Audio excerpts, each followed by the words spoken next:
So my name is Luke Duckworth. I live in Tulsa, Oklahoma right now. I'm from Killeen area. My dad was Army, so I lived at Fort Hood most of my life. I've been in the deer business since 2017. I bought a guy's practice in 2018, worked with him through this last year, and so that's kind of my story. Today, I'd like to talk to y'all about antibiotics, how we use them in whitetail deer, and then we'll talk about some disease processes and just my recommendations. And then we'll follow up with some stuff about reproduction. I'll talk a little bit about the systems, and then after we talk about the systems, I think that'll help you understand the process and what we can do to maximize that. So that's my contact info. I think it's in the slides. Use it. The Aggie Vet 15's the better email, and then that's my direct cell line. So antibiotics really aren't that old when you think about the history of people being sick. So it wasn't until 1928 that penicillin was discovered, and it was by accident. Alexander Fleming was doing something in his lab, and he went on vacation and came back, and he had some mold growing on one of his petri dishes, but he noticed that there was a ring on his petri dish where there wasn't any mold, and it turned out that that ring was because of penicillin when they extracted it out. And so because Alexander Fleming was a little bit messy, he accidentally discovered penicillin. And so if you think about it, antibiotics haven't even been around for 100 years yet, as far as us mass producing them and using them for disease, so still relatively new. Our goals today, I just want to talk about how we group antibiotics because they're very different, and if we understand that, then we can use them in a more efficient manner when we're treating problems. That didn't copy very well with the watermark, but these will be posted on the website as well, so if y'all need them. So we'll talk about the antibiotic families, what makes them a family, how we use them, and then the efficient ways to tackle some of these common disease problems that we see. I like this table. I have guys cut it off, laminate it, tape it to the gun stock on your dart gun, or keep a copy of it in the Ranger. It's just like a quick reference. So over here on the left is the family of drugs. The next one is the trade name, or what you would know them by.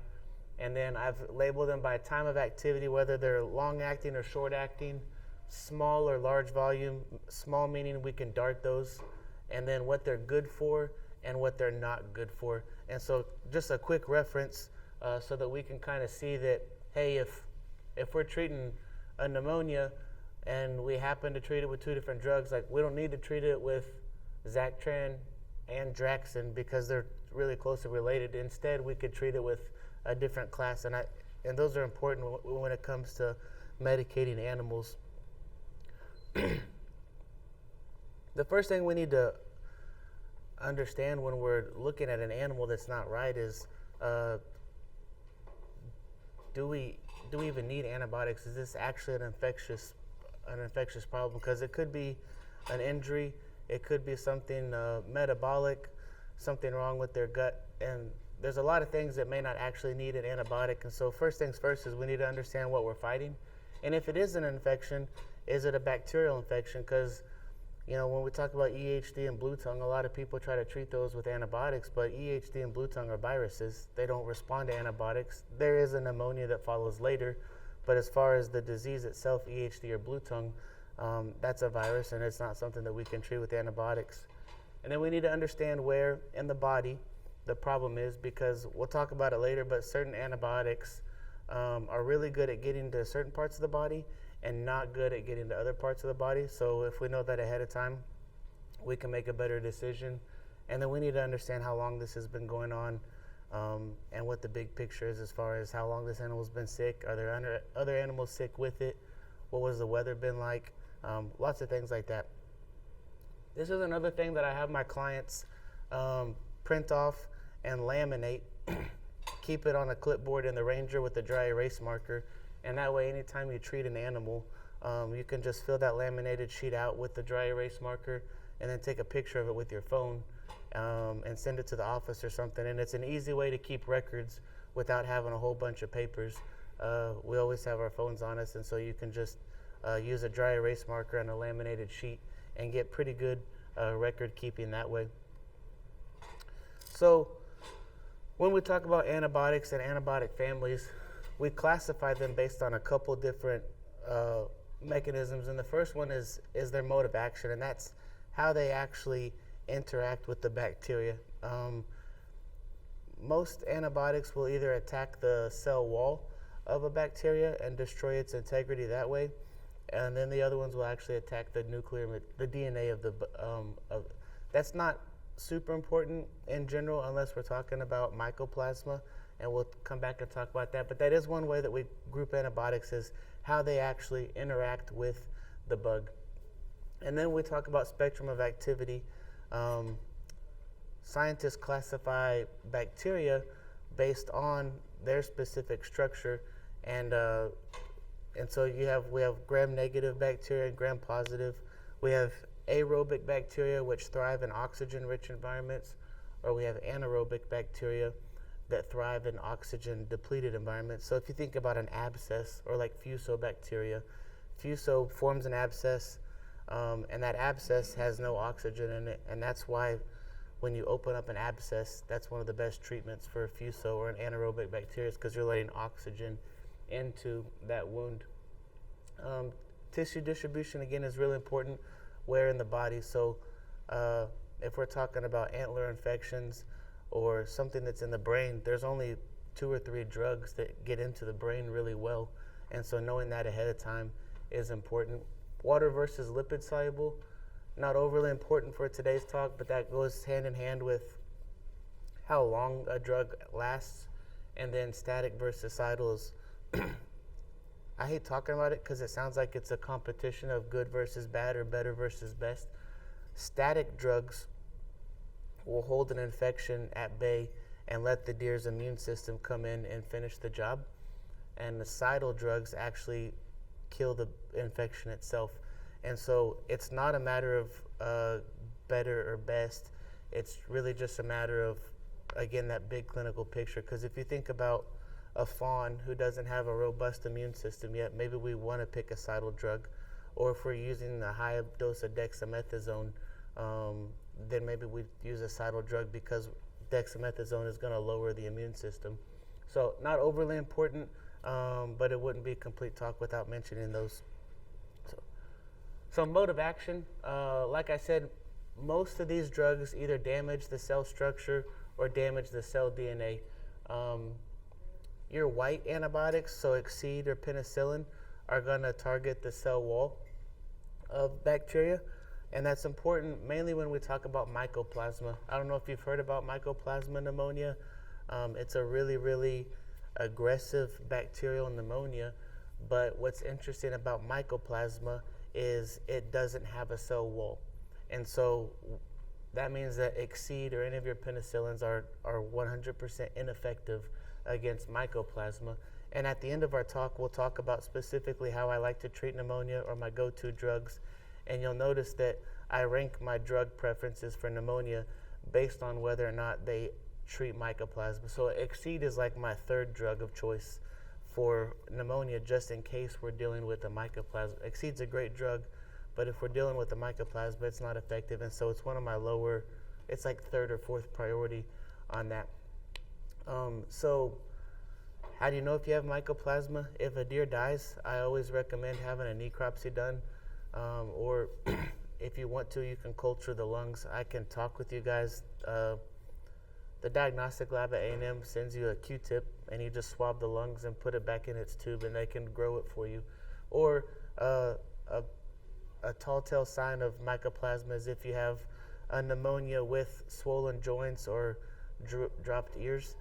For whatever reason, mycoplasma settles in the inner ear, and so it causes ear problems and joint problems. But long story short, knowing that some drugs affect the cell wall lets us know that we can't use those if we suspect a mycoplasma problem, and so we can pick a different drug and overcome that barrier. Spectrum of activity, again, really just talks about how we classify bacteria, and there's thousands of different types of bacteria, but in general, we're fortunate as deer producers in that most of the bugs that affect different parts of the body are really similar. So your lung pathogens are all mostly gram negative. Your gut pathogens the same, and then your skins are mixed. And again, not super important until we get to talking about aerobic versus anaerobic. FUSO is a really common problem. I don't know if you've had it in your pens, but that's where they get foot problems or lumps in the jaw. And I think it probably actually kills more deer than EHD or blue tongue, but we just don't talk about it as much. But it's anaerobic, and it forms a big abscess, which means that it's hard to treat. And so anytime you smell an infection, if you see pus or something smelly, that's probably an anaerobic bacteria. And if you look at that chart, it has the drug classes that are effective against treating those, because not all of them are useful against FUSO or other anaerobic drugs. Tissue distribution, I think this is pretty important, because we have a lot of options when it comes to treating deer with antibiotics, but the more we know, our options get smaller and smaller, which means our chance of making a wrong decision get less and less. So pneumonia, far and away, is the most common problem that we see when it comes to deer health. Fortunately, almost all of the drugs get to the lungs relatively well, and some of them extremely well. But really, we can't pick a drug that's not going to get to the lungs. We just can pick one that would work better than others. The GI tract, so if we have scours, we'll talk about it at the back of this, but I usually recommend management changes first. But if we are going to treat, if we determine that an antibiotic is necessary and we're talking about the GI tract, I recommend oral antibiotics. It just makes sense to me to put the antibiotics right where the problem is versus giving an injection. Skin is like the lungs. Almost everything gets to the skin. Joints are tough. And so you'll see there I have my recommendation for joints. So if you have joint infections or if you have foot problems that get into the joint, I recommend different things. And then your blood-brain barrier, probably the hardest thing in the body to treat, which is good. Your central nervous system, brain, and spinal cord are extremely important, so God did a really good job of protecting it. But because of that, it's hard to get drugs into it. And so those three drugs at the bottom are really the only drugs that will get across that blood-brain barrier. So if we have a neurologic animal, antler infection being the most common cause, those are the drugs that we need to be thinking about when it comes to that blood-brain barrier. Water lipid soluble, again, not super important, but if you think about an abscess, that wall of the abscess is made by lipid soluble molecules, and so you have to have a lipid soluble drug to get across it. So I say that meaning if you see an abscess anywhere on the body, then we want to use a drug that gets into the abscess, and that's on the chart. Really the only water soluble drugs that we can use in deer are the penicillins, which aren't great for abscesses, but and then your joints and the CNS, but all of that is on the chart to kind of explain it. Again, static versus cidal, I hesitate because I think that people assume that cidal drugs are automatically better than static drugs because they kill the infection rather than using the deer's immune system. I don't think that's the case because we're not supposed to have favorites, but if we did, Nuflor would be my favorite antibiotic, and it's a static antibiotic. But when we get down here, we use a lot of dexamethasone in deer at very high doses, and dexamethasone is an immunosuppressive. So if we're using high doses of dexamethasone to treat something, we have momentarily lowered that deer's own immune system. And so I think in that case, it's important to pair that with a drug that is cidal. And then again, with fawns that don't have an overly robust immune system, maybe we could think about using a cidal drug in that case. And those are listed on the table so that you don't have to wonder which drug is cidal or static. But I think the most important thing is to think about how we pair antibiotics with really high doses of dexamethasone. This is just a little nuance, but when you talk to guys, they'll say, oh, how much did you give? And they'll say, well, 2 cc's of dex. And it's like, well, there's a bunch of different concentrations of dex, so 2 cc's doesn't actually tell you how much dexamethasone that deer got, it just told you how big the dart was. And so dosage is a rate, just like mileage. It's milligrams over kilograms. Dose is the actual amount of drug, not the amount of liquid, but the amount of drug that deer got. So if you have 96 milligram or 24 mg per mil dex, that's pretty common.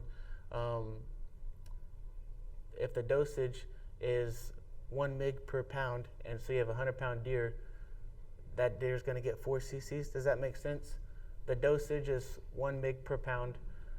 The dose that it's actually going to get is about 100, and then the volume would be 4 cc's because, sir? Just as a, could you give me a range of what you think a typical whitetail would weigh? It depends a lot on the genetic influence, but I consider, this is Dr. Stan Byczowski too, he worked with the practice, but your doe are going to be probably 125 pounds, I would say on average, is what I would just guess off the top of my head, to 150. If you're in South Texas or have Texas genetics, they're going to be closer to 100. But your average doe, I would say 125 pounds or so, and then your bucks are going to be 200 to 250, depending on their age and genetic influence. I'm just thinking like a typical mature buck would probably weigh 200. Yeah, between 2 and 250, depending on how much northern or how much Texas. But I tend to dose on these antibiotics are all safe, and so I think it's better to overestimate than underestimate, because if you don't give enough, then you can develop some resistance. But yeah, 225, 250, I would say for a big buck, 125 for a doe. But yeah, and then fawns are hard. You know, fawns can look huge, and then you get up there and they're just fluffed up. But yeah, I'd say 125, 225 for doe and bucks on average. Thank you. You're welcome. So now we'll actually get into the classes. And so what I've done here is essentially just taken that chart and put it in word form. So up top we have the trade names, and then I'll mention if they're long or short acting, small or large volume, interesting information about them. And then down here, as a veterinarian, whenever we talk about antibiotics, everything has a labeled use. And so at the bottom here, on all of these drugs, I've put what they're labeled for, and then I've bolded what I think that they're good for. Just because they're labeled for something doesn't mean I think it's the best choice, but I've bolded what I think that they're good for. And so Exceed are cephalosporins. Again, those are one of those classes of drugs that attack the cell wall. So if we suspect mycoplasma, we're not going to use that. But they're long acting. You get about 48 hours of coverage, maybe 72, and they're small volume, so you can dart Exceed. But Naxel and Exanel are short acting, and so I wouldn't recommend using those in the deer industry probably. Exceed's a good choice though. They're not good against anaerobes, so again, if we have Fuso, not going to want to look to one of these, nor mycoplasma, but they are a fairly good respiratory drug. They're great for mastitis if you have any of those problems, and they're great for skin. Anytime I have a skin wound, I think about our white antibiotics being cephalosporins, or the next slide would be penicillins. And so penicillins are a great drug, first antibiotic class ever found, and they're short acting though, so we got to give those at least once a day. Polyflex comes powdered, and so you can mix it to the strength that you want, where you could fit it in a dart, but again, you'd be darting it every day. But they are really good for skin. So I think about these for skin infections. They do get into the blood-brain barrier, but you'd have to treat them multiple times. And then if we have scour problems or GI problems, and we determine that it's a bacterial problem, there are water-soluble penicillins that we can put in the feed trough to mass medicate pins if that's something that we deem necessary. Macrolides are far and away the most common class of drugs that we use in the deer industry because they're really broad spectrum. They're great for respiratory problems, and they're small volume, which means that they're easily dartable. And so Draxxin, I mean, is the #1 drug used in the deer industry, I would say. So knowing that all 5 of these drugs are in the same class, we don't ever need to use 2 of them at the same time. And if one of them doesn't work for a certain disease process, the other ones aren't going to work either. So they are really good for mycoplasma. So even though we use it a lot, Draxxin is still probably my first choice of drug for pneumonia cases. They're long-acting, they're small volume. Tylan is a macrolide that is water soluble, and so we use that if we have large pneumonia problems in a herd or FUSO problems like in fawns. You can put that in the water and mass medicate a big group of deer without having to run them through the facility. They reach all tissues relatively well, especially the lungs. And so, again, down here I've labeled what I think that they're still the best choice right now in general for pneumonia cases. There'll come a day when these don't work well anymore because of how much they're used, and it's just a matter of time till resistance is built. But for now, I think that they're still really effective. I'll talk about resistance a little bit at the end, but I try to have go-to drugs for each type of disease process instead of just using Draxxin for everything, so that we can just save its efficacy for what it's really good at fighting. Tetracyclines are another really old class of antibiotics, but I still think that they're a really good class. You have different concentrations, LA 100, 200, 300. That's just telling you how strong it is. They're long-acting. They're moderate volume, so we can't dart those. But if you can get your hands on an animal, they're really broad spectrum, a good drug. I think that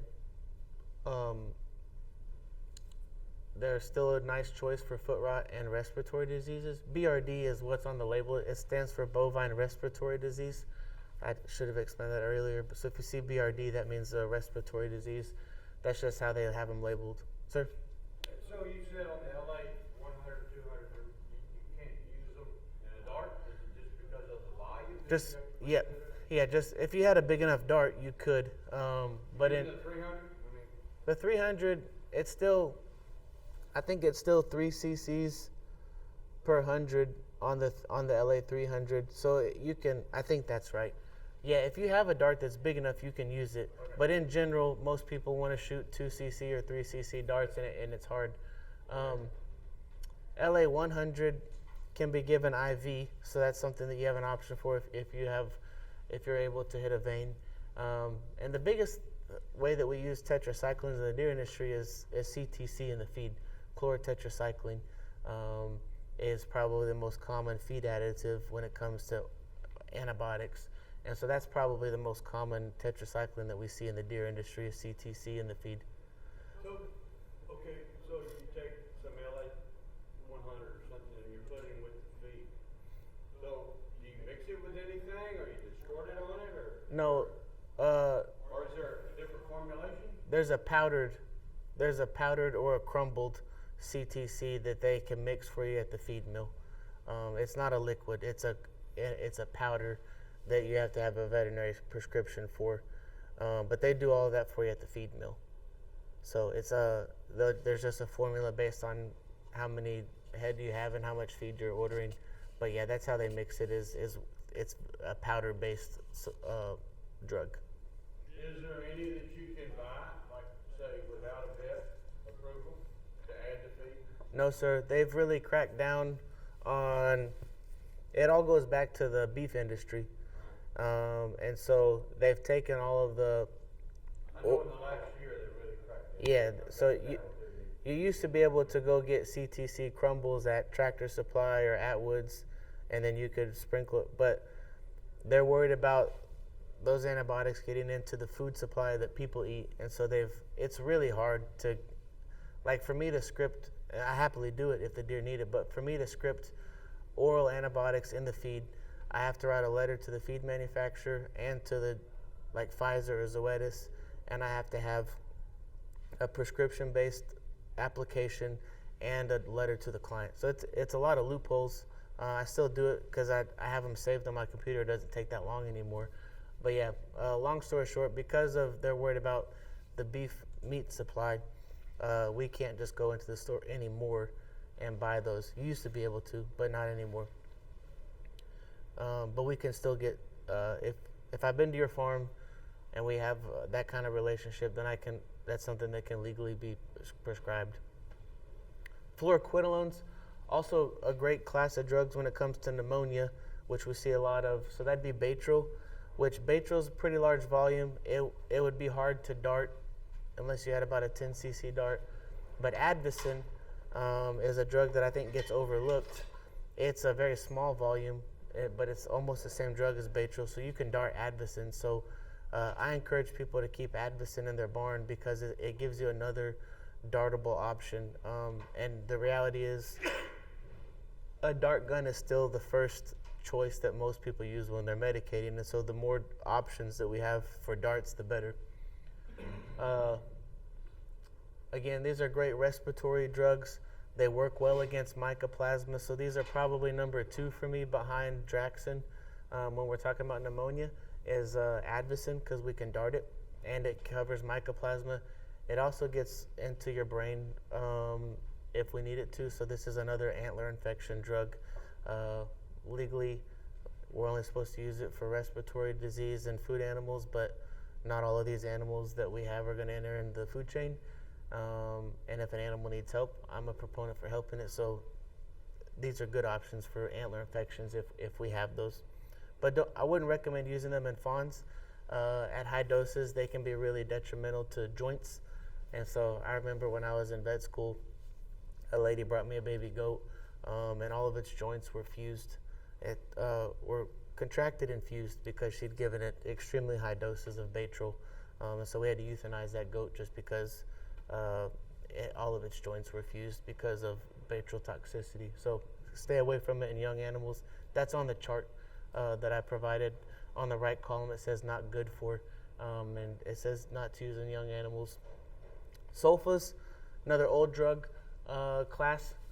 So Albon sulfadimethoxine is something that a lot of people will use for scour cases, and it's a feed additive or in the water. And that's also something that we could consider for fusobacteria because it works well. And anytime that we're treating gut cases or mass treating, I like to tell people about thiamine. Thiamine is produced in the gut under healthy conditions, and the brain uses thiamine to perform normally. If you wipe out thiamine in the gut, then you get polio or neurologic diseases in the animal. So if you're giving a deer oral antibiotics and you have your hands on it, I recommend giving thiamine. It's you can buy it at the feed store as it is. It's also in your B complex. So you don't have to do it all the time, but if your hands are already on the animal and you're giving it antibiotics because you think it has a bacterial gut infection, thiamine's probably going to be messed up as well. So that's something to think about. Fluorophenocal, which would be Nuflor, or Resflor, which is Nuflor mixed with Banamine. I love this drug class. The only problem is it's about the same consistency as honey, so you can't dart it. But it's great for almost everything. It gets into all the tissues really well, including the nervous system. So this is another antler infection drug. It gets fuso. It covers mycoplasma. And so really cool drug class. You just can't dart it. So it's something that we have to have our hands on the animal for. Lincosamides and aminoglycosides are just oral antibiotics that we can use for scours if deemed necessary. So this is a kind of a wrapped up with a nice bow recommendation for the different problems that we see commonly in deer. And so if you look at pneumonia, I talk about macrolides first. All 3 of those are dartable, which I think is important. So we have macrolides that you can use against the respiratory cases, Advocin, those first 2 being effective against mycoplasma, and then we have Exceed. Skin wounds, you can just write in your notes, use a white antibiotic if you're messing with a skin wound. For fuso or foot rot, I like Nuflor. I think that if it's either one of those disease processes, to do a good job, you need to knock the deer down anyways. Because if it's fuso, you need to open up that wound and let air in. If it's a foot rot problem or a foot problem, you need to make sure that it's not an injury or that there's not a mesquite thorn or something. So knock those animals down for those, and those are your options to use. Antler infections, again, Nuflor or Baytril, because they're the only two that get into the brain. And then scours, I think they're originally a management case, but there are some that we can use. So I use this just because this is what we're taught in school. This is the process that just goes through our head when you call and talk about a problem. The acronyms, damn it, but it's degenerative. You say my deer has a problem, and we start thinking about what could it be. Could it be a degenerative problem, meaning that the body's just kind of deteriorating over time? Could it be autoimmune, meaning the body's own immune system is gone haywire and attacking itself? Could it be a musculoskeletal problem or a metabolic problem like diabetes in humans? But could it be neoplastic or cancer or nutrition? Could it be infectious? Could it be trauma? And of all of these problems that can go wrong with a deer, infectious is the only one where an antibiotic is actually going to do anything for you. And so, again, just because something is wrong with the deer doesn't mean that it needs an antibiotic. We knock down bucks all the time to collect them, and they say, hey, what antibiotic does he need while he's down? He said, well, he doesn't need one. There's nothing wrong. And if we use them all the time, then there'll be a time when they don't work anymore. So I only put this up there to show that there's a lot of things that can go wrong with the deer, but only a small part of those problems actually require antibiotics for the healing process. So we'll talk about each of these diseases just one more time. So I just want you to be comfortable with them. So when I think about a pneumonia, I've already mentioned I'm worried that it could be mycoplasma, especially if there's multiple problems in your herd. And so I want to use either macrolides, which are those 5 drugs on that slide, Draxxin, Zaprevo, Zactran, Micotil, or Tylan. Those are dartable. They cover mycoplasma, and they're long-acting. When I say long-acting, I say 4 days. So if you give one of these drugs, I consider that to be 4 days of good coverage, meaning you don't have to hit them every single day. You hit them on Monday, they're not going to need anything again if it's working until Thursday. So for pneumonia itself, I also like to give an anti-inflammatory if you have them down on the ground. And then again, I'm a big proponent of knocking animals down when they are sick, because you can just do a lot more for them. You've already spent you got to spend money on the dart either way, either to give it the antibiotic or you can knock it down. But if you have a pneumonia case, that deer's probably got a fever. It's probably been off water, and there may be something else wrong with it. But so I like to knock the deer down. While they're down, you can give them Banamine. You can give them fluids. If you know how to hit a vein, give them IV fluids. If you don't know how to hit a vein, you can put it under the skin. But I think that a lot of deer could be saved if they just had some fluid help. And then establish a follow-up date. So again, pneumonia, most of those drugs are long-acting, and they're really going to give you 3 to 4 days of good coverage. But that's kind of how I think about pneumonia cases, and that goes back to those first 2 drug classes, the macrolides, and then Advocin as a second dartable option. Exceed as your third if you need it, but it doesn't cover mycoplasma, so I don't put it up there with the top 2. Skin wounds, a lot of different types of skin wounds. It could be a cut, it could be a scrape, it could be a degloving issue from the shoot where the doe just rips the entire hide off of her arm. It could be an abscess, and so those are all important. If it is an abscess, open it up, because those abscesses, like we talked about, are from anaerobic bacteria that thrive in oxygen depleted environments. So the best thing you can do is just open an abscess and let air get in. If it's a cut, are you going to leave it open, or are you going to try to suture it shut? People think that it's counterintuitive, but I like to leave a lot of skin wounds open, because if you do close them, you're never going to get it completely clean when you close it. And so that's when an abscess forms and you have an infection. So the body is really good at healing. We call it by second intention, meaning it heals from the inside out. And so within reason, I like to leave a lot of wounds open and let them heal from the inside out, because it'll heal inside out and it'll push that infection out versus trapping it in there. And then if it is a skin problem, I go back to those white antibiotics, just a broad term, meaning your penicillins or exceed. Pain management, I don't think we can ever talk enough about pain management, but if you've already got the animal down on the ground, you might as well give it some Banamine. If it's got a skin wound, you know that it suffered a little bit of pain. And then again, establish a follow-up date. Fuso or foot rot, Fuso is nasty. It's in the soil, so it's nothing that you've done wrong. It's just there, but there are things that we can do to potentially hedge your bets against it. So if I hear people talking about a lot of Fuso problems in their adult deer, a lot of times you ask them about their hay, and they'll have really stemmy hay. So those deer chew on that hay, and they get microabrasions in their mouth. The Fuso's already there in the soil, and then you have a Fuso problem in the mouth of all your deer. And so one thing I talk to people, not a lot of people, but if that is a problem, then we talk about hay quality. Because maybe you have a really stemmy alfalfa source or a stemmy batch of hay. I also see a lot of Fuso, or talk to a lot of people that have Fuso and young fawns about 2 months of age. I don't know the dental formulation for sure for fawns, but it makes sense to me that those deer are starting to cut some molars potentially, because it's very consistent every year. About July, AI babies start getting Fuso in their mouth, and so I've always wondered if maybe that's when they're starting to, because all it takes is a small wound in the mouth for that Fuso to set in and start causing a problem. So again, since Fuso's, sir. I got a question that probably has to do more with cattle and catching foot rot problem, but when the water source gets extremely low, it's tremendously rocky. You can just imagine solid rock. Sure. Does that have anything at all to do with the foot rot that we're getting in the cattle?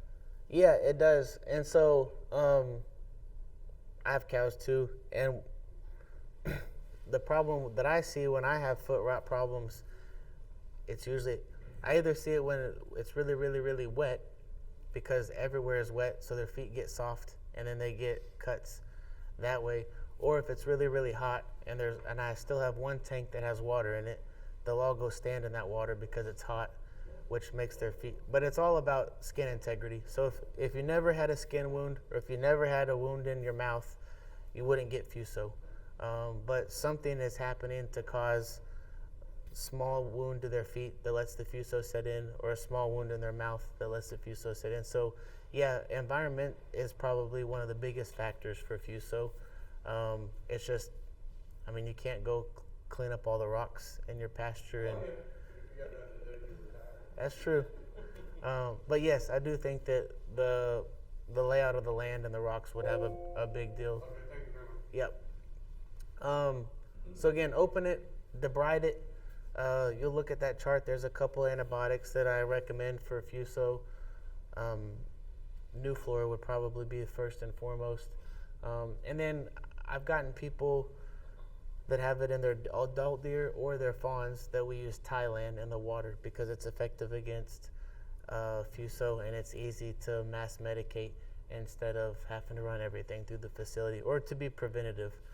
So I have one farm for sure that I know that have really bad Fuso in their fawns, and so when their AI babies are about 40 days old, they just start putting Thailand in the water, and that's been effective at helping it. It's a powder, and so I have a slide up here that shows you the formulation, how to mix it. It's really easy, but yeah, you mix it. I mix it into a gallon jug, and then I use that jug to mix it into, but I'll show you a formulation to do per 25 gallons. So antler infection, see it a lot in velvet, and then I also think that we see the aftermath of it when we cut antlers. Again, this is just theory, but if you think about using a sawzall on antlers, it's fairly traumatic. But if you start sawing on antlers, you could imagine that you've disrupted the base of those antlers to some extent, which might allow an infection to set in.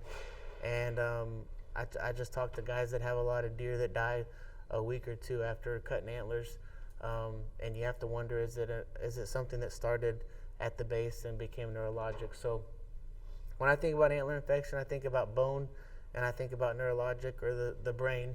And so my recommendation is to use a drug that we know crosses the blood-brain barrier, and that would either be Nuflor, or Baytril, or Advocin. And so those are the first 3 drugs that I recommend when it comes to that. If it's a problem that you see a lot of after antler cutting, 1, we need to talk about the process of cutting antlers, and 2, maybe it's even worth giving those animals something at the time of antler cut. And then again, just establish a follow-up date. But the biggest thing is when we're talking about antler infections is picking a drug that we know can get to the brain. And when we talk about the brain, we have very few options. But those 3 that I mentioned are good ones. Scours, I always think scours is first and foremost likely a management problem, or first started as a management problem. So the first thing I'll tell you to do if you have a scours problem is get rid of all of the grain. Only feed that animal green grass or hay. Send in a fecal sample because it could be a parasite problem, in which case antibiotics aren't going to work. You need a dewormer or a Corid. And so if it does come back parasites, treat it accordingly, but not with antibiotics. If we do determine that it's bacterial overgrowth, which is rare, deer get a lot of antibiotics when they have scours, and I don't think that that's warranted. But if that is what we decide, I'd go with an oral antibiotic ideally, and then also think about those thiamine substitutes that we mentioned earlier. But first and foremost, get them off of grain and let their gut resettle that way. So that's just wrapping it back up, beginning and the end, the general recommendations. This is my Thailand. I think it should be in your slides, but this is the formulation. So it comes in a tub. You put that tub in 2 gallons of water, and then basically it's a big Gatorade bottle per 50 gallons. So if you get the big 32-ounce Gatorade bottles, it's basically a Gatorade bottle of that mixture per 50-gallon water tank. So I just tell people you can even get like a gas tank and put 2 gallons of water in there, a new gas tank. Don't use it. Put 2 gallons of water in there, the Thailand, and then just fill up your Gatorade bottle, dump it in. If you are mass treating, and you have automatic waters, turn them off, just so that and then remix every day so that you're getting the same concentration. But you can go for a week like that. It's really good for pneumonia cases. It's good for Fuso, and it's a good drug. It's essentially powdered Draxxin, and so just an option that we have to get in there. So I talk to my clients and I ask them to get a plan together so that everyone's on the same page, and then having a plan lets us monitor efficacy of the drugs. So if you have a pneumonia case, have our initial drug. Let's say that it's Draxxin. Draxxin's a long-acting drug, so you don't need to do anything against that animal until 3 days later. If it dies 6 hours after you darted it, there's no other drug that could have saved it. So dart the animal or knock it down and treat it. Check it again in 72 hours. If it's fully healed, don't do anything else. If it looks a little bit better but not fully healed, I would use the same drug again. If there hasn't been any change, then I would pick a different class of drugs. Foot rot, again, I gave you my list of recommendations, but talk with the people on your farm, get with your veterinarian, and just have a consistent plan so that when we say, hey man, nothing's getting better with Draxxin anymore, then we can switch our protocol, and it allows us to monitor that for efficacy. That's the table again. It might make a little bit more sense now that we've talked about everything, but I've italicized Fuso and Mycoplasma just because those are important and they're not commonly treated by all of them. And so, again, print this off, keep it in the Ranger, have a copy in the barn, and kind of use that to your advantage. That's everything we just talked about. The outline of our talk, we're just going to talk about the estrus cycle, which is, the heat cycle in a doe. We're going to talk about seasonal breeders because, as we all know, deer are seasonal breeders. They don't breed year-round like cattle. We'll talk about spermatogenesis, which is a fancy word of repro in the male. And then we're going to talk about how we can manipulate that estrus cycle either for artificial insemination or embryo transfer. Really similar setup process. Embryo transfer is just a little bit more involved. But this is just Proverbs. I think about it when I think about seasonal breeders. I don't know why, but God designed animals to have babies in the spring because that's when the grass is good, as you can see. New growth appears in the grass when the hills is gathered. So knowing that animals are supposed to have babies in the spring, you have to ask yourself, how do we control that when deer only have a 5 or a 6 month gestation? Cattle have a 9 month, horses have almost a year. And so it's all driven by light. And so there's a mechanism that unlocks the brain to allow fertility to happen in the whitetail so that they're fertile in the late fall, so that those babies are born in the spring when all the grass is good. If you go back and you think about how long people have been controlled breeding, I don't know if you remember Jacob and Laban in the Bible, but Jacob would trap the sheep, and that was the first recorded incident I know of livestock breeding intentionally. So we'll start with puberty because we just got done breeding. Fawns will be here soon, but we're actually breeding fawns this month. So we breed a lot of last year's fawns in January. But puberty is when everything happens, and the definition is capable of releasing fertile eggs or fertile sperm.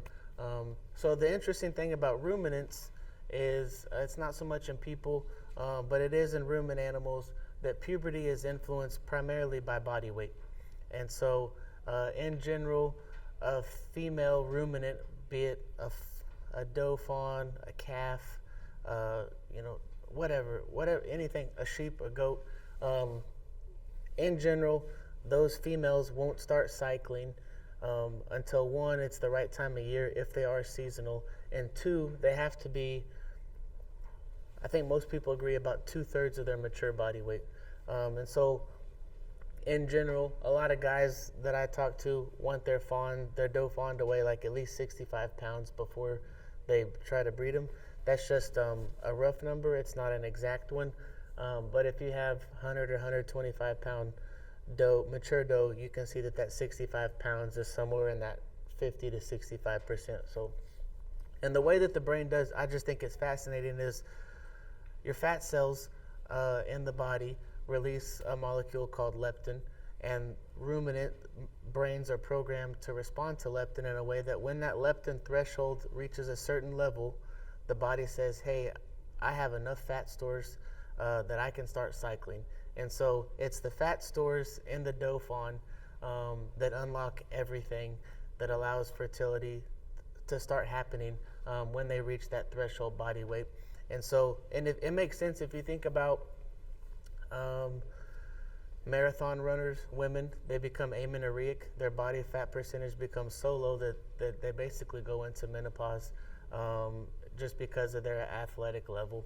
And so when we talk about puberty, we always talk about body weight, and then we talk about in ruminant or in deer also, it has to be the appropriate time of year. But it's really important to keep those fawns healthy and to keep them on a good plan of nutrition and good weight gain so that you can reach that leptin threshold level and unlock that cycling as early as possible. And so this is still, I don't know why it won't go smaller. Maybe if I do, it won't go on here either. But I call this just the brain-ovary communication in the doe. And so we have the hypothalamus, which all we need to know in here is the repro center in the brain with the pituitary gland. And so the way that those two things communicate is through a hormone called GnRH. And then once that's working, then the brain communicates with the ovaries via FSH with this follicle stimulating hormone, or LH. And so what's interesting, in a young animal, the brain works, and we know that because we can give them a hormone, we can give them GnRH, and they'll produce FSH and LH. And we know that the ovaries work because if we give them FSH or LH, their ovaries respond. They've done studies to show that. But until that leptin threshold is reached, or until the seasonality is right, the brain and the ovary don't communicate. And so this is the pathway when everything links up. when we're at appropriate body size and when the daylight is the correct length, then we can start to see that communication. And so this is just that written out. Hormones from the brain are GnRH, FSH, and LH. Again, just follicle stimulating hormones. That's what actually causes the follicles to grow on the ovary. And then luteinizing hormone, or LH, is what actually causes that ovulation. On the ovary, we have estradiol, which is the hormone of estrus, or that's what causes the behavioral signs that we see of a doe being in heat. And then we also have progesterone, which is the hormone of pregnancy. So what happens on the ovary is we have that follicle that grows, it ovulates and releases an egg, and then that ovulation site becomes what we call a CL, and that produces progesterone, which is the pregnancy hormone. Progesterone is also the same thing that is in a cedar, and so really when we're putting a cedar in, we're mimicking a part of her estrus cycle. We're just controlling it manually, and then we remove that progesterone source. The body says, hey, I need to come into heat so I can get that progesterone source back, and hopefully get pregnant. And then from the uterus, we'll talk about it later, but the uterus releases prostaglandin, which I don't know if you've heard of Estramate or Lutalice, but those are basically what aborts a pregnancy, or what signals to the brain or the ovary that I'm not pregnant and I need to come back into heat to try to get pregnant. And so I don't think that these slides are in there, but they'll be on the website. But again, just a breakdown of hormones that we talk about when it comes to reproduction and where they come from. But the key thing is the brain talks to the ovary, and then the ovary talks to the uterus. And if the uterus doesn't have a baby in it, the uterus talks back to the ovary and then back to the brain to try to keep the cycle going, all in an attempt to make sure that there's a baby in there. This is just a graph showing those different drugs and what they do during the heat cycle. And so estrus is what we call being in heat, or the behavioral signs associated with heat. And so you can see here that we talked about LH causing the ovulation. This will be our ovulation, or our time of breeding. And then hopefully we have a pregnancy and that progesterone remains elevated. But if she's not pregnant, then that progesterone will decline and she'll come back into heat. And so this is just a cycle and a graph. The nice thing is we have hormones that we can give the deer to control all of these. And just knowing a little bit about what they do helps us have a better understanding of what we can do to be better at AI or embryo transfer. But the big things to know is estrogen, or E2, that's the hormone of being in heat, and progesterone is the hormone of pregnancy. And if you notice, they're opposite of each other. When one's high, the other's low. When one's low, the other one is high. So again, we'll go back to estrus. You'll see the spelling in estrus different. So estrus without the O is in heat. That's the behavior of it. Estrus with an O, I think about the O as overall or overarching. That's the whole cycle, the 21-day, 24-day period. And so they're not typos. It's a very subtle nuance, but estrus itself, or being in heat, is without the O. Again, that's caused by a high level of circulating estrogen, or estradiol, in the doe, which is produced by the follicle on the ovary. So if she doesn't have a follicle on the ovary, she's not going to have estrogen, and she's not going to show any signs of heat, and that's just the way that it's controlled. When she is in heat, that obviously means that she's receptive to the male. That's the definition of behavioral estrus, is being receptive to the male. So a doe's in heat, she stands, and the buck mounts her. He breeds her, and then the semen is actually carried to the fallopian tubes, or oviducts, by micro muscle contractions in the uterus. And you'll hear guys talk about sperm swimming to the oviducts. If you think about how small a microscopic sperm is, and actually how much distance it would have to travel on its own to reach from where the buck breeds, I mean, it's virtually impossible. So they're carried by the doe through micro muscle contractions into the oviduct where it's fertilized. And then, like I said, we have the ovulation site from the ovary, which forms the CL. If you've ever done embryo transfer, whenever we look inside of a doe to tell if she's ready as a surrogate to take an embryo, we look on the ovary to see if we see a CO that says, hey, she had an ovulation site. She thinks that she's pregnant, and so we can safely put this embryo in her, and she'll accept it as her own, hopefully, as a surrogate. So follicle rises on the ovary. It releases the estrogen. The estrogen tells that doe that she can stand for the buck. The buck breeds her. The follicle is released. Hopefully they're fertilized in the oviduct. And then a couple of days later, that embryo grows and will actually enter into the uterus. And so hopefully we have a fertilized embryo in the uterus. And about 2 weeks later, after that fertilized embryo is made, that embryo will send a signal to the uterus to say, hey, I'm inside of here. Don't come back into heat. I need you to take care of me. These are the different chemical signals that different types of animal or embryos release. But in ruminants, we have, it's called interferon tau. It's specific to the things, but that happens in general about 2 weeks after the breeding, and that stops the next heat cycle from coming because that chemical messenger is present.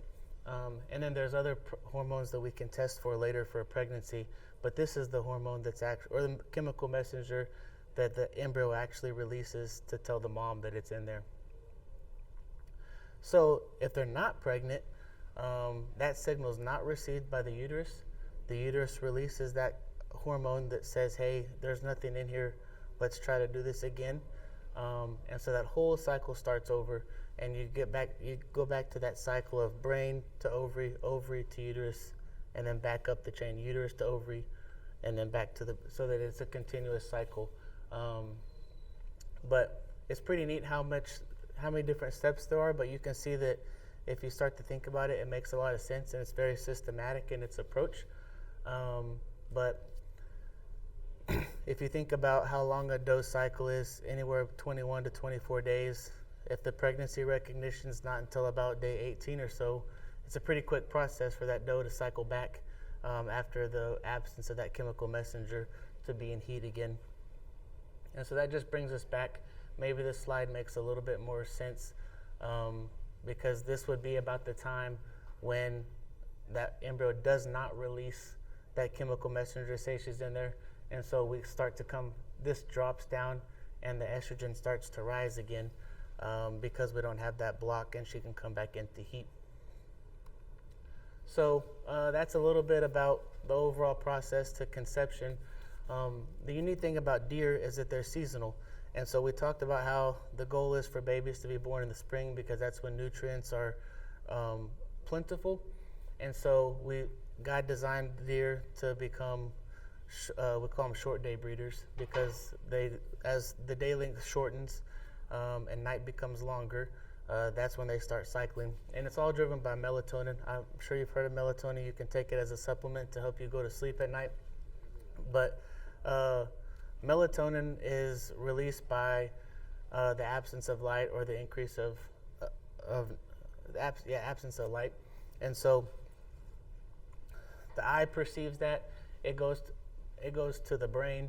The brain recognizes that melatonin threshold, and very similar to puberty in a young animal, melatonin in this case is the molecule that unlocks fertility when we come to seasonality. So it's leptin in a young animal, and seasonal breeders, when fall's coming on, melatonin unlocks everything. A horse, on the contrary, Zane, you're probably going to get a lot of this because you've got a bunch of horses at Mark's place. They're long day breeders, so melatonin blocks everything. In the winter, late fall, when the nights are long, melatonin is elevated. That shuts down cyclicity, and then as we get into the spring months, melatonin drops because the nights are getting shorter, and then the mare will start cycling. Again, she has about an 11-month gestation, so that's all in an attempt to get her foals on the ground in the spring too. So again, the eye perceives increasing night, however you want to say it. Melatonin is released to the brain. The brain recognizes the threshold of melatonin and then starts cycling. And the important thing is that affects when we do things for deer, but it also allows us to manipulate it. So there's melatonin implants that you can use. We used it. We use it to get early season collections on bucks because it just makes sense, right? You have bucks that you want to use to AI, or you have in Texas, if you're promoting genetics up north, if you follow the rut day length, always the days get shorter up north earlier than they do down here in Texas. So those guys in the north are buying semen really before our true fertile breeding season down here in Texas. So you can put a melatonin implant in your bucks late July, early August, and then get early season fertile collections that are higher quality than if you did so without it. And you can also do that with your does to push up your breeding season a little bit, but they're not expensive and they work. There's a lot of literature in the sheep and goat side, but they work in any seasonal breeder. But that's one way that you can kind of hedge your bets and get ahead of the curve. So you can have semen on board to either sell or use before the season and have it be high quality.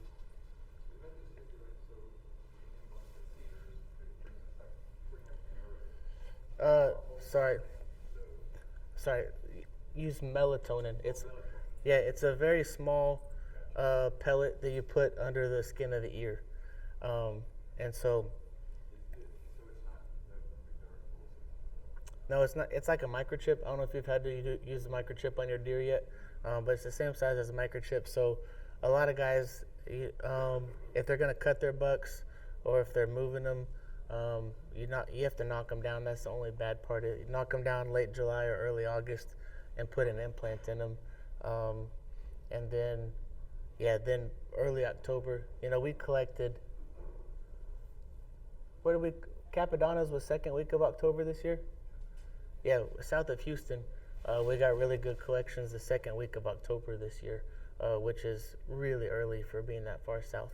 So if you're going to do that, I guess you want to do that when you take horns. Does that stimulate testosterone aggressiveness? Theoretically, you're pushing up the supply of testosterone. So, but by the time they should be starting to dry up a little bit by the time you're doing this in August. But yeah, testosterone is what causes hard antler, and so yeah, you're moving that up a little bit. And so I don't think that it affects the growing season per se, but you are moving that up.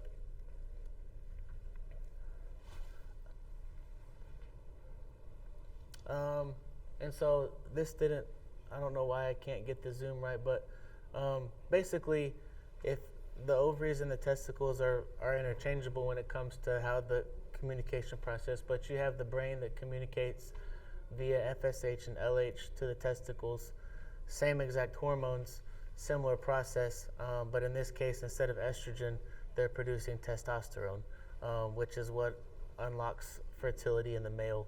And and I don't know if you've ever seen an antlered doe, but that's why she's always in velvet, is because she never has that rise in testosterone. No, it's just it is what. But we breed them, and she'll have babies, and but it's just, and I think if you even look on your deer tags, it doesn't say antlered buck; it says antlered deer. So.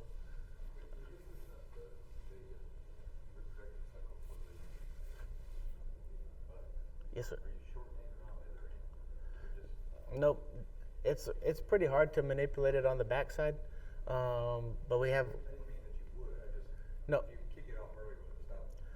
No, because the backside is still. It's all just driven by day length. So. Yep. Well, by the time the theory is when you do it in July or late July or early August, when the days are still long, you're putting that melatonin source in there. By the time that implant works for about 45 or 60 days, so by the time that implant is dissolved, you're in the fall where the nights are like where the deer are supposed to be cycling anyways. So you just kind of round the corner, if you will.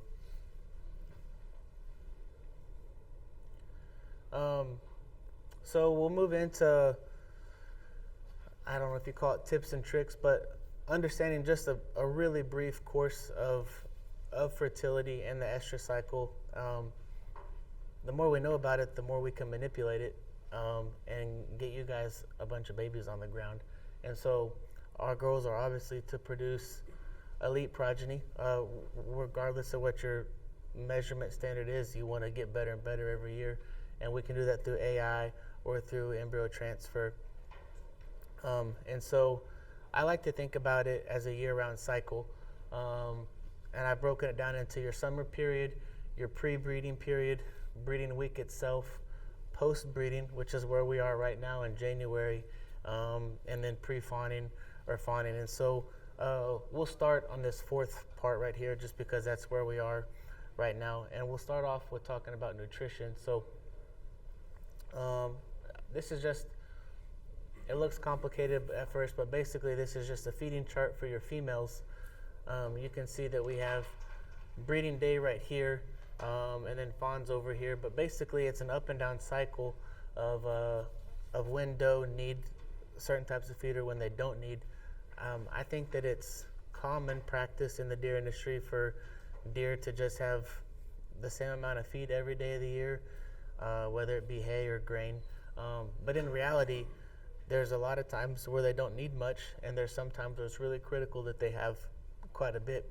And so I think that's important because you can affect reproductive success, but you can also save money because right now we're in the middle, starting to come into the middle trimester of pregnancy. Those doe don't need much, and so you can pull the feedback a little bit. So we use gravity feeders. That's why my doe aren't eating much. Right. They back way off the feed, whereas the bucks are like going out of control. Yeah, the bucks are trying to put weight back on because they just ran themselves down. But the doe, right now, I have a chart coming up. Right now, the energy needs for a doe are about the same as if she wasn't pregnant at all. Yeah, it's very minimal, and so you don't have to feed them as much. You can save some money. But yeah, that's why the does aren't hitting the feeder, and the bucks, they ran themselves hard and they're trying to put weight back on. So are you saying if you're okay with, you didn't say this, but I'm speculating, you would free feed or you would control feed? I like control feeding just because on a cost basis, you have a lot less waste. You can monitor your deer to see, if they're not cleaning something up, then maybe there's something wrong with them. If I was control feeding right now, I might not give them any type of grain, like just good hay. And then when we get closer to fawning or closer to breeding, I can manipulate what they're getting and what they're having access to. So I'm not against the free feeding because I understand that sometimes on a place, the number of hands, that's all you can do. And the deer do self-regulate to some extent. But if I had a choice, the gold standard would be hand feeding. So when you say a grass mix, alfalfa grass mix, what specific grass? We feed straight alfalfa, so I don't know what grass we use. Well, you don't have just a roughage. It can be alfalfa, anything that they'll eat really. So yeah, alfalfa. A lot of guys use a perennial peanut hay, which is a good product. It's only grown in the southeast, so there's a little bit of freight added on, but it's a really good hay, and it's related to it's related to alfalfa. A little bit less protein, but probably higher digestibility. So perennial peanut hay. It's a nutless hay. They have like peanut hay in like South Texas, but that's got peanuts in it still. Perennial peanut is a nutless one, and it's a nice product. This is just it's a lot of information on one slide, but basically it's just showing all the things that nutrition can have an impact on when we talk about fertility. And really, in the deer, we have high quality feed, so mineral nutrition is usually not that big of a problem. But the biggest problem that we see, or I think, in deer would be overfed does, too fat, or too much protein, because you can have too much protein. So this is that chart that I was alluding to earlier.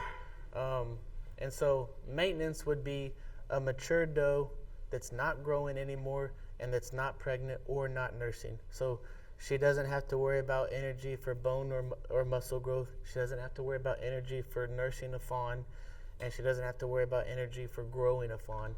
And so this is basic maintenance. And if you look at early gestation, which is where we are right now, they're very similar, especially compared to like lactation. And so that just shows you that they don't need much right now.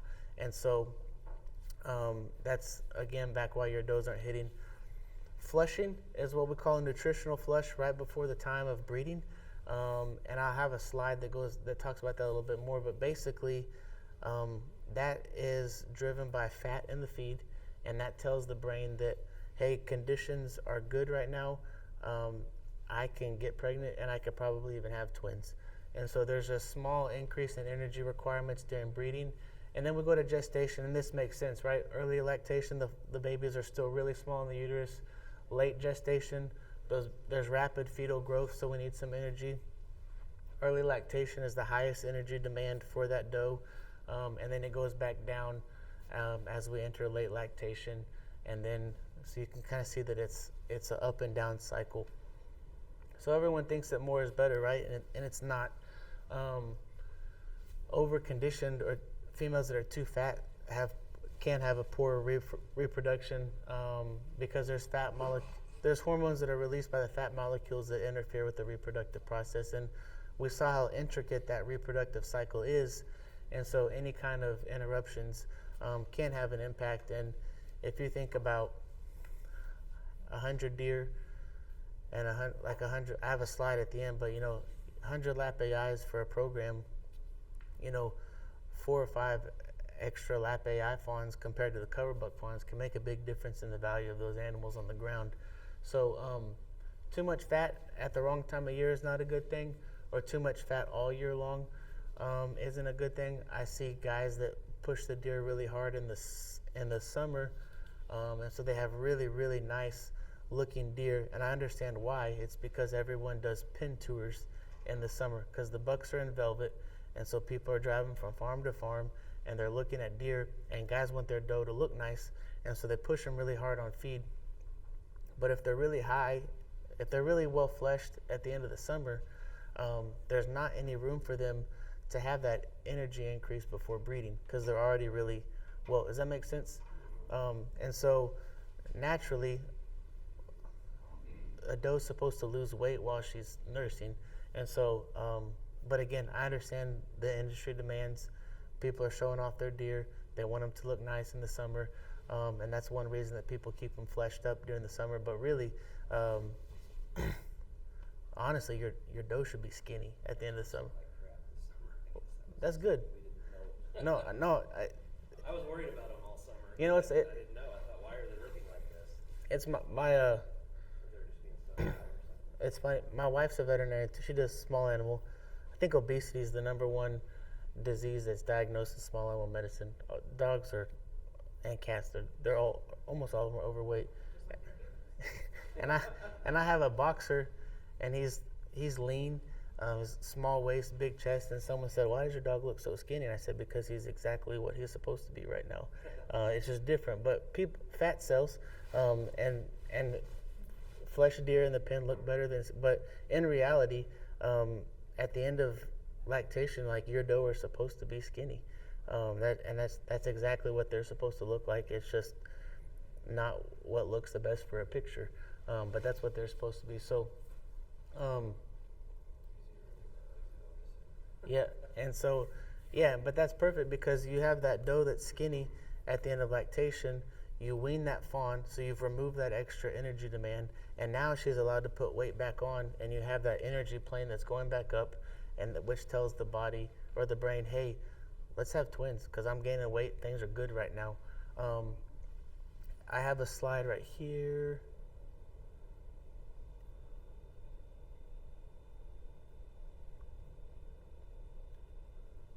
If you think about this slide, this is a rough example of picture the brain measuring body fat, if you will. So take this middle line out. If you have a really skinny doe that's skinny all year long, and you have a really fat doe that's fat all year long, as far as the brain measuring a change in fat, does it make sense that those two lines look the same? They're on different levels, but they look the same.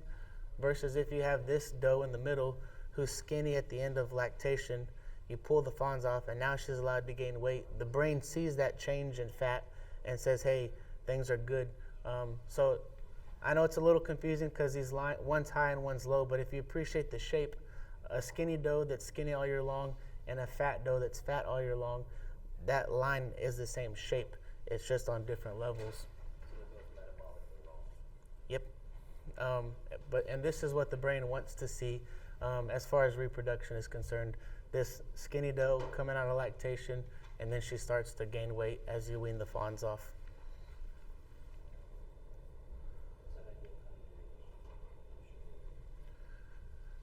Baby's born in June and July. It's all based on what your breeding program is like, but ideally 45 days, at least 30 days before AI. And that's, I say that in the wild, doe breed while the fawns are still on them, likely. From a management standpoint, it's really hard and stressful to run the doe through the barn for cedar in, cedar out with fawns on them. That's how it happens in the wild. But weaning them about a month ahead of your breeding program gives you that time to get that flesh back on those girls. And but yeah, Doc and I have talked about it, and Doc said, in a perfect world, if you're mimicking nature, those does get pregnant while the fawns are still at least with them, and probably suckling to some extent. Cows, my cows all have calves on them when we rebreed them. But for the sake of management and running them through the barn, 30 days would be nice because that gets the stress of weaning past the mom and gives her some time. Yeah, you can do 6. It all depends, depending on where you guys are around Dallas area.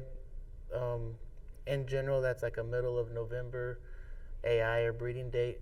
So you're going to have June fawns for your AI and then July's for your backups. But, your June fawns are going to be big and healthy by that time. So it all kind of depends on your fawn crop and your breeding program. But yeah, so that's kind of, and I have guys that wean at Cedar Inn, but it's a lot on those doe to go through the stress of being handled and have the stress of but it's also, if you wean at Cedar Inn, it's one less handling on everything. So it all kind of depends on your management setup. But the important thing is minimizing the stress of the weaning process and getting the weight back on those girls. Is there an average daily weight gain on fawns or monthly? And, can you get to the 65%? Is it only your June fawns or your July fawns? Is it a guess? I know it's a guess. Anything I told you would be just an absolute guess. But in general, for Texas breeders, with the middle of November being the average AI date for Texas, I wouldn't expect that 65% mature body weight until January. Yeah, so like we breed fawns. Like I bred some fawns up north in late December, but that's because they breed in October, and so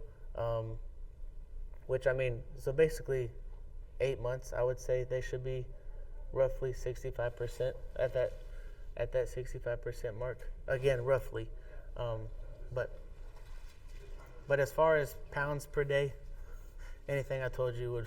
You told me what I wanted to Yeah. do, the time period. So, no, sorry.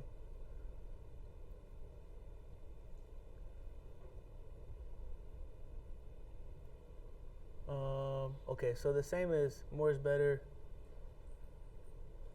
So the same can be said with protein, and I have a slide that talks about when we feed what. But too much protein can be a bad thing too, because proteins are made up of amino acids. So I don't know if you've taken an energy drink or you've seen all they all have branched chain amino acids, which is the building blocks of protein. But amino acids, by definition, are acidic, and so our body can store fat. Our body converts carbs and store those, but the body can't store protein, so we excrete it. And one of the places that a doe will excrete protein is in the uterus. So that acidic excretion can change the uterine environment, which is just less than ideal for a pregnancy situation. And so all that to say is you can feed too much fat and you can feed too much protein. People always ask what the ideal is. I think Doc and I have talked about, in general, 14%, 14 to 16 is probably all a doe would ever need on your protein. Bucks are different because they have a lot of energy demand, and they may not eat as much at one point, so you might have more concentrated so that they are getting it. But yeah, you can have too much fat, you can have too much protein. 66 is a good average for everybody. Yeah, you're going to be fine there. And so I encourage people, and again, what I'm presenting the gold standard. I'm not presenting what may be realistic for everybody, but I wouldn't be doing my job if I didn't explain what at least would be ideal. Ideally, we would feed based off of life stages or body conditions. So if you have doe that are different body conditions, and you will, if you think about the doe on your farm that has the most energy demand, in my opinion, is a yearling doe with fawns on her that's trying to get pregnant again, because she's still growing, so she has to feed herself.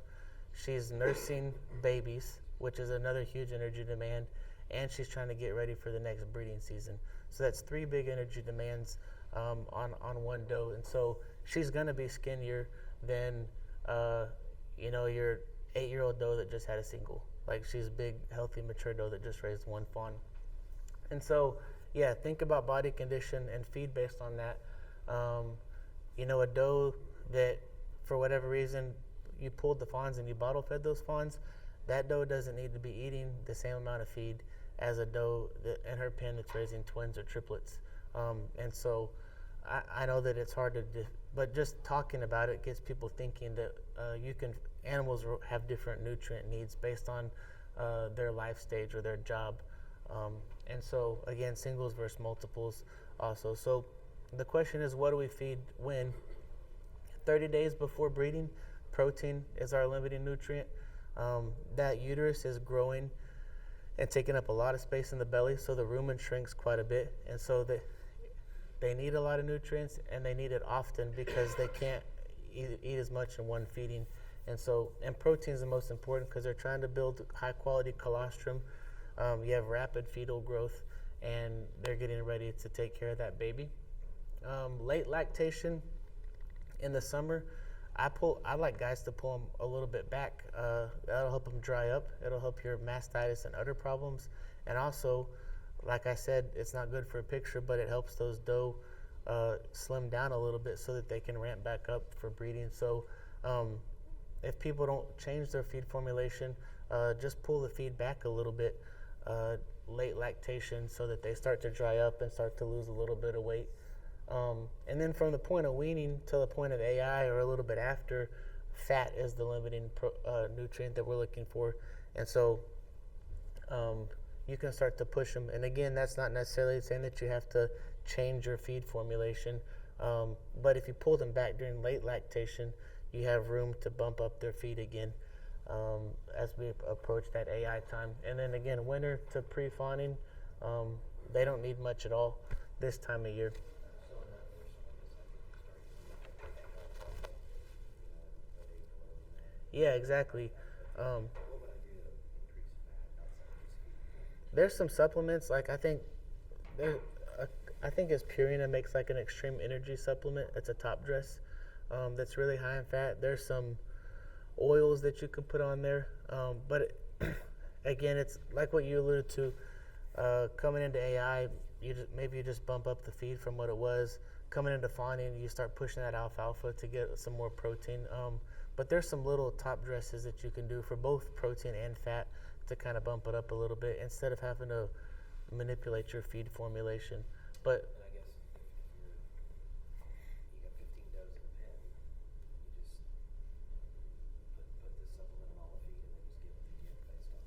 Yep, they do. You know, or if you guys are on that 16.6, maybe do a 16.4 late lactation, or a 14.6 yeah, 16.4, and then after weaning, go back up to that 16.6, or then you can, so You get 16.8. yeah, you can get 6. I know guys are on 16.8 too. So again, it's just something to think about. But yeah, there's ways that you can get more protein in, and there's ways that you can get more fat in. But the hardest thing pre-fawning is getting them.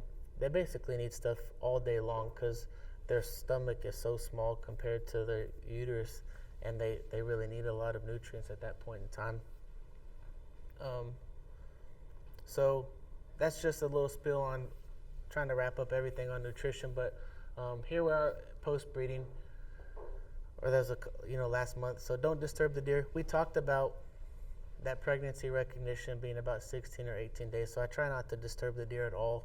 But you do got to turn the cover buck in before they come back into heat. So around that 18-day, again, it's not, but roughly 2 or 2.5 weeks after AI, put your cover bucks in so that he can rebreed the open ones. Keep them in the same groups. I wouldn't split deer up until fawning, really.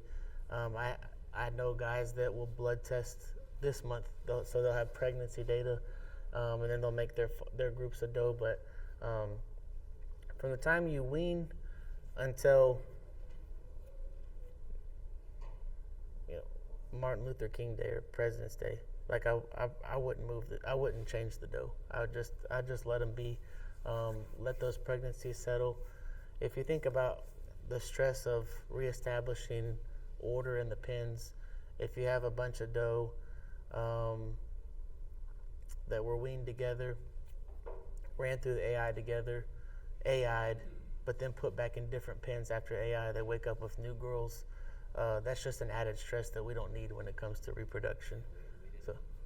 We canceled our AI program this year, but this is our first year weaning and feeding does together. We moved our does all throughout. You can do it Worried about pecking order. yeah, and like I said, you can do it at weaning, but from weaning till this time of year, middle of January, 1st of February, like I wouldn't change the doe, and I know that guys do it because they say, but I want this doe to be bred to this cover buck, but I want this doe to be bred to the AI that I just did, and so if you mess up the chance of your AI just so that she has a better chance of the cover buck, why'd you AI her? And so, and I know the guys have a specific list, but a good AI should be 70%. So your cover buck's only going to be breeding 30% of your deer. And so why would you hedge your bets for that 30% when you just spent a lot of money on semen and AI? We're new to this, so dumb questions, but it didn't occur to me that you would put cover buck on AI does. Yeah, you do, because we'd like for it to be 100, but in realistic, across all states, all farms, it's a 70% average probably. So you're still gonna have 30% of your doe that won't take to AI that you want to get pregnant.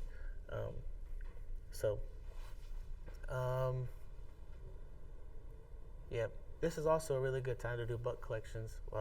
That's what we've been doing all month, and there's not any stress on the bucks. They've got all their breeding done, and so the volume's not quite as high as it is during the season, but it's great quality.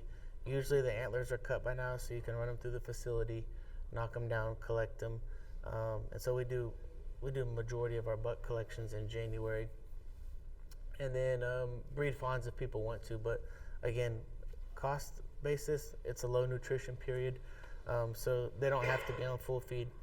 February to May, now you guys have a lot of live testing to do so that you can move. Used to be February through May was pretty calm, and it's just getting ready for fawning season, maybe moving sold doe, but now we got to do live testing so you can release deer. But yeah, so calm. One thing to think about, we're about to start coming into fawning when we get to this February-May period, so that's when we need to start thinking about protein and ways that we can get protein into those doe so that they can have healthy fawns and healthy colostrum to feed those fawns. And then ideally, if you could, I say ideally because I'm a late planner too, but if you could, I would start making your doe groups now, thinking about the fall and not moving them. May through summer, it's fawn season. It's crazy. 196, 200 days post AI or post breeding is when you would expect the bulk of your fawns on a perfect bell distribution to be born. So, again, know your morbidity periods. The biggest thing is, I think people lose fawns the first week of life and then about 30 days old. We talked about that 40 to 60. We see few so on some farms, but just know what morbidity and mortality trends you're seeing on your farm, so that you can make a plan with your veterinarian. And then at this early lactation, we're still on a high protein phase just to help milk quality. Clostridium difficile and tetanus. It's just a. Do you give the vaccine at birth? Yeah, it's controversial, but if you're gonna tag them, I like to give them a CDT because that has the tetanus antitoxin in it, and so that's in general. Those animals don't respond well to vaccines at that point because they don't have a fully functional immune system. But if you can get a CDT in them, that's the only vaccine that I would recommend, and that's just because they're in Texas and we have tetanus, and you're going to be putting a hole in their ear. So nasal spray, just like a wound coat on the vegan milk. Yeah, like triiodine or some kind of iodine or tincture to help dry that up and keep it clean. And what is snare? A snare is what, hopefully you don't have to use one, but it's just a cable that you can loop around the head of a fawn that's stuck, if you have to pull a fawn out. Oh, okay. So hopefully you don't have to. And then now you can do the ear punch. There's a bunch of different ways to take samples for the breeding values, but the pig guys make a quarter hole punch, and you can punch that out and send that in for your breeding values. And then it's also a really nice clean hole for a tag, so you can clean that, put Neosporin on it, and then put your tag in and have that. So summer to the breeding season. So you're on Facebook and you see nice bucks in velvet, and you're starting to dream about AI season, trying to get on people's semen lists. So summer is when we start finding semen. I try to find it in advance, or at least have an idea or a plan. Schedule AI with your veterinarian. When are you going to breed? We talked about moving up as far as day length isn't an issue, because we talked about how we can manipulate that. But moving up, really, like taking big jumps and moving up, can be problematic based on your weaning, because we talked about that weight that they need to put on. So in general, you can move up, but I recommend people doing it slowly. Like I wouldn't recommend someone who bred at the end of November last year breeding the first week of November this year. But yeah, when you're going to breed, and you kind of work backwards on everything based. Sir? Do you see anything wrong with say 15-year-old semen? No, usually it's better. Yeah, because back then they didn't do lap AI, and so people made really nice semen because they're doing transvaginally AI. It has a semen in a nitrogen tank will outlive any of the world, so it won't deteriorate if it's stored appropriately. But usually the older semen is better than what we see now in general, just because they didn't lap AI then, and you need a better semen sample to get a good pregnancy rate with transcervical. You pay 3 times the price of what you pay for today. So. Yep. No, it usually that stuff's in general. Don't you think, Doc? The older semen's usually better. I think the industry standard for a straw semen now is 30 million. Probably 30 million, 30 to 40 on average is what you see, but back then it was probably 80 or 100 million cells in a straw, just because people were using it transcervically and not laparoscopically. So there's your fawn question. 30 to 60 days before breeding, whatever fits your management practice. And then, yeah, this is when I would start thinking about your breeding groups, so that at weaning, at the very latest, you can do it at weaning. And then start to decrease your protein at this point, so you help those does dry off and lose a little bit of weight. So semen is it's not equal, and so you can have I think the biggest problem, and it's Facebook driven, and again it makes sense. I'm not blaming anybody, but you have big yearlings or bucks that blow up on Facebook. They have a high demand for semen, so you collect them early, and by nature you're just if we use melatonin for those early collections, it's not a problem. But if not, you can run into some quality issues based off of demand on when they collect those bucks. So ask questions and buy from people that you trust. There aren't any standards when it comes to the deer industry and semen. There should be, because it's some of the most expensive semen of any animal industry. But the truth is there's no established standards. But those bucks should be collected in season or post rut. I say in season because if you use melatonin, you can move that up. It should be done by a good technician, and then it should be handled appropriately, and you should have some data on its post-thaw motility and morphology. But yeah, it's frustrating when we thaw semen for clients and it's not good and they paid a lot. What's your record, Doc, for most expensive straw thrown away?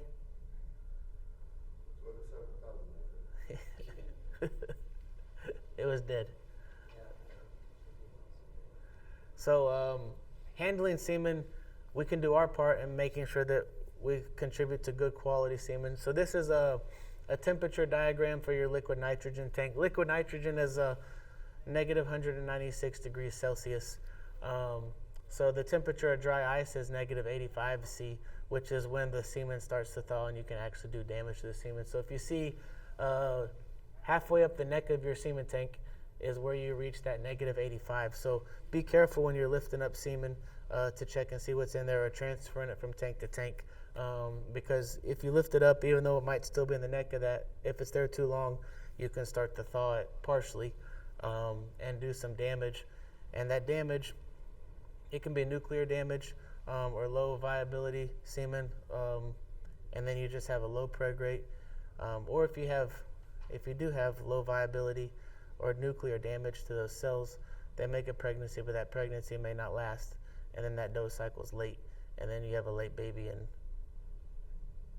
I like talking to people at the conferences in August to see who's had the latest baby. And I think last year I saw babies born in September still on Facebook. So yeah, it gets to be a vicious cycle, but just be careful. Man, semen's expensive. We bought one bred doe that was AI, and we got 5 fawns. How common is that? That's uncommon. They were all like 3 to 5 pounds. Do they live? 3 of them did actually. One died 2 weeks after birth. 2 Yeah. of them Yeah, some doe are, that's good records, because I would put that in your notes. Some deer are just very sensitive to the hormones that they receive at AI, and so I would just make a note and maybe decrease her dose slightly next year. It kind of scared me off of AI a little bit, honestly. Yeah, that's It's just a bad first experience. no, yeah, it is, but yeah, it's just something that I would put in your notes and make an adjustment for in the fall. So fast forward, now we're in breeding season. So we've weaned our fawns. We have our does assigned by AI sire, or I tell people, look at your pins and make your AI list based off of the pins. And then we're increasing our fat at this point, maintaining protein. And then we have our cedar in, and we work our deer if you would choose. I would never vaccinate or deworm anything after weaning. So I like to keep that period. Some of those, especially the viral respiratory vaccines, can interfere with reproduction. So I'm big on stress and reproduction, so I try to leave that window. Once you wean, I wouldn't touch them again with a vaccine or a dewormer until after the first trimester of pregnancy, if possible. So interesting. So we vaccinated her. Yeah. Gave a booster 3 weeks later. Not Recommending against. I'd- And warm at the same time. ideally. I mean, you're still probably, if you didn't, you still probably have time if you didn't AI this year until they actually get bred. But if you're gonna set everything up, spend the money on AI, on cedars, on semen, I would make your cutoff date weaning, if possible. And I'm When would you do fall vaccinations? at weaning, or if you could theoretically you could wean, and then if you had to, booster at cedar in, which is still going to be 14 or 16 days before you AI. But So we were still in that window. yeah, just yeah, I try to be careful, and there's certain vaccines that I certainly wouldn't give close to AI. That like your black legs can be kind of inflammatory, and some of those respiratory ones can interfere with AI. So If you weren't AI and it was just a natural breeding, would you still want to stay away from, say, weaning to the first trimester? But as far as deworming with something like Safeguard? I would still do it at weaning. I would do it at weaning if you had. You mean so you'd come back again after weaning? You would. Deworm? Yeah. Deworm? I don't know. No, I would shut it off at weaning. I would work everything I could at weaning. Until the first trimester, and then after that, deworm's okay? Yeah, as long as you're not using. You can use Safeguard. You can use ivermectin. You have to be careful with valbazin because valbazin can cause abortions depending on the not before the but like first trimester valbazin can cause abortions. Yeah, you should be good. What would you recommend over Valbazin? Honestly, and I do as far as making a recommendation, the gold standard is take a fecal sample, send it in to one of the diagnostic labs, and have them tell you what wormers work well on your farm.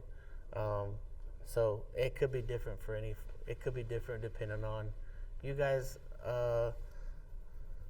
Valbazin's a good. You guys are pretty wet. My guess is you might have some liver flukes and stuff like that. So in general, valbazin would, but without seeing like egg counts on your farm, and it's hard to make like a specific recommend if you follow me. No, that makes sense. Yep. So that goes back to that nutritional flush that I was talking about before breeding. So we have types of AI. You have transcervical, which was the first method of AI, where you put the semen straw into the cervix, deposit the semen there.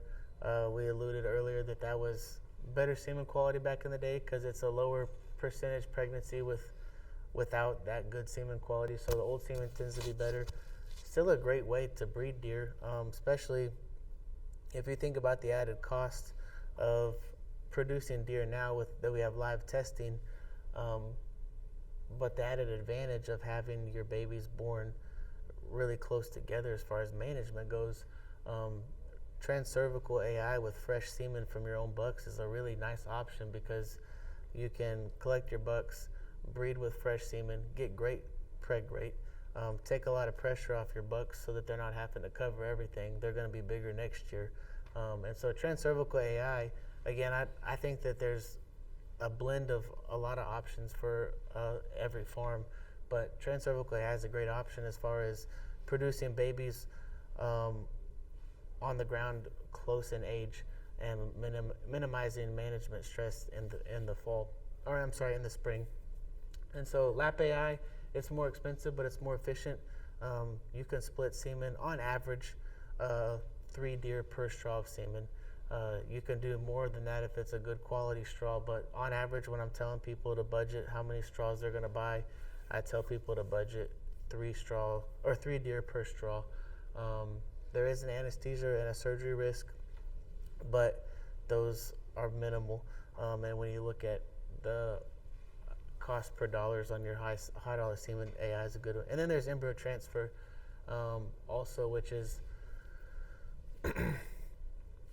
I think embryo transfer will become a bigger thing in the next couple of years. It's already big, but I think it'll become bigger as the breeding values take off and as it's more and more risk to move deer from farm to farm.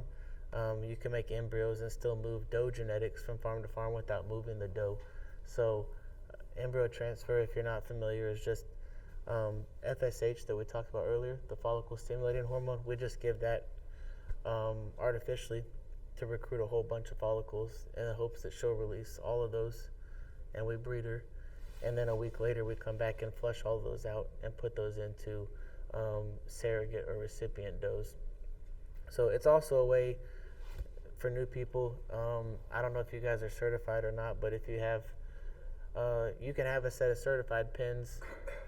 If you have really high dollar doe that aren't certified, you can flush those and put those embryos in certified does on your pins and quickly grow your certified herd, which is something that a lot of guys do. So there's our breeding week. We've got our semen. We've got everything scheduled. We've got help. And there's a difference between having a lot of people and a lot of helpers. So make sure when you're breeding, you have a lot of helpers. And then I tell people to organize their breeding sheets by sires. And what I mean is, say we have pin 1 and pin 2, right? And we have all of our doe. And then over there we have the AI sire that they're getting bred to. And then we have the cover buck that they're going to go to. And so you can see that it's just all mixed up. You got blackjack being used in pin 1 and pin 2. And then you got those deer all going to different cover bucks, and so they're going to wake up in a pen with different girls. When ideally, again, it takes a little bit of time, but ideally this is a really nice lineup. So we run pin 1 in, and we knock all the girls down, and the first 3 girls that come to us are all getting blackjack, and then the second 2 are getting pony boy, and they're all going to go to renegade. So they go to sleep together and they wake up together, and you don't have a $10,000 straw blackjack that was thawed out in the first pin, but you got to save some of it for the second pin. And that's what an ideal breeding sheet and a breeding strategy for lineup day would look like. This is just a simple chart for AI efficiency. I tell people when they AI with conventional semen laparoscopically, you should get about 150% fawn crop. So that accounts for, imagine if you will, you breed 100 deer, you have a 70% preg rate, but they're all singles.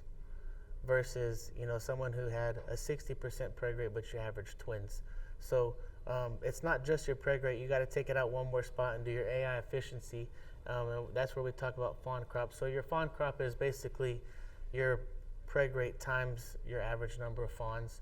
And so in general, yeah, like I said, ideally you want to average about 70% and close to twins, which is roughly 150% fawn crop, if that makes sense. And so, yeah. And so, and then it goes back to save a penny, lose a dollar. We have a lot of people, and I understand it, but trying to cut corners in different avenues. But if you look at that, say we have 50 doe at Ranch A and Ranch B. Ranch A got 1.3 fawns per doe, and Ranch B got 1.7. That doesn't sound like much, but when you do the math, that's a difference of 20 fawns between the two places. And if you have an average value of $2,500, look at what you basically lost $1,000 per doe, not including your semen conservation. So little things, like little decimal points on a big program can have a big difference in value. And so those are just things that I like to think about when I'm thinking about breeding deer. And so again, we talk about stress a lot, but stress is counter opposite of reproduction. So anything we can do to minimize stress is going to be beneficial for reproduction. So that's all I got for repro and for the morning. So if y'all got questions, I'd be happy to answer them. If not, that's all I got for the day. What is your schedule like? I'm open.